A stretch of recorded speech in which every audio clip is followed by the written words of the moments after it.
What's the difference between subjective injuries and objective injuries? Subjective injuries are injuries that you can feel, but you can't necessarily see. For example, if you have a neck injury um, and your neck hurts, but x-rays look normal, you still have pain, it doesn't mean it's not there. Objective injuries are things that you can see with your own eyes, like a fractured or swollen ankle or a fractured arm. You can see it on an x-ray. There's no question you didn't have that fractured arm before you're involved in the wreck. Insurance adjusters think that all subjective injuries are fake. They think you're lying about it. If you can't see it on an x-ray, it's not really real.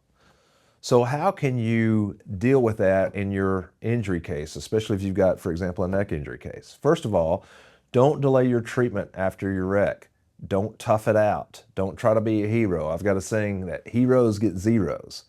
And insurance adjusters love it when you do that. They love when you wait 2 or 3 weeks and go to a doctor's appointment. They think, well, this person was just sitting around and just decided at some later point they're just going to make some money off this case. Not true, and you're just trying to do the best you can and get on with your life. Or some people don't have health insurance, and they're like, man, I'm having to really struggle here, and I don't want to go spend the money for doctor's care. So be aware of that. Another thing you can do to help avoid falling in this trap with adjusters is avoid gaps in care.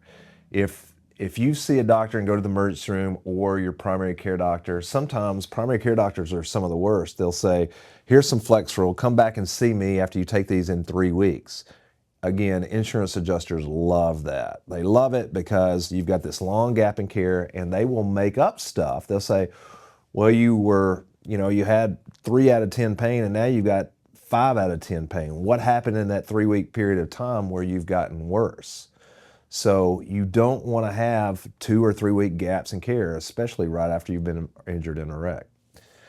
Another thing you can do that I see a lot of people fall into a trap is when you go to the doctor, you need to list every injury from head to toe.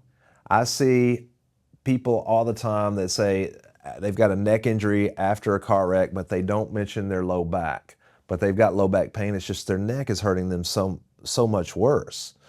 So what happens is over time, the neck gets better, but the low back pain gets worse, but there's no mention of it inside a doctor's note for 3 or 4 weeks or 3 or 4 months. So even though something may be bothering you just 1 out of 10 on a pain scale, you need to list everything. So I always tell my clients, just make a list from head to toe and list everything.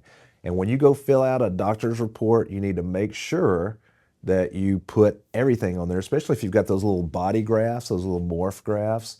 You need to mark every bit of that is hurt. Don't forget to do that.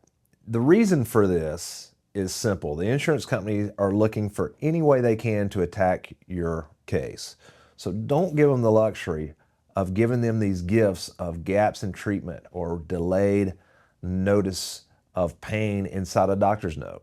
One of the things that we always tell our clients is if it's not in a doctor's note, it didn't happen. Meaning you can say something's hurting you, but if you don't go to the doctor and tell them, they're not going to believe you. They think if you have a subjective injury that you feel but doesn't show up on an x-ray, they think you're lying about it. I hope this helps. Make sure you get immediate treatment. Make sure you tell doctors everything from head to toe. Subjective injuries are real injuries. I would rather have an objective fracture of my arm that you can see on an x-ray that would heal in 8 weeks than have a herniated disc or disc pain that lasts for a lifetime. I would much rather be done in 8 weeks. So keep these things in mind. I hope it's helpful. If you have any questions, always call us, Griffith Law. We're here for you. Thanks.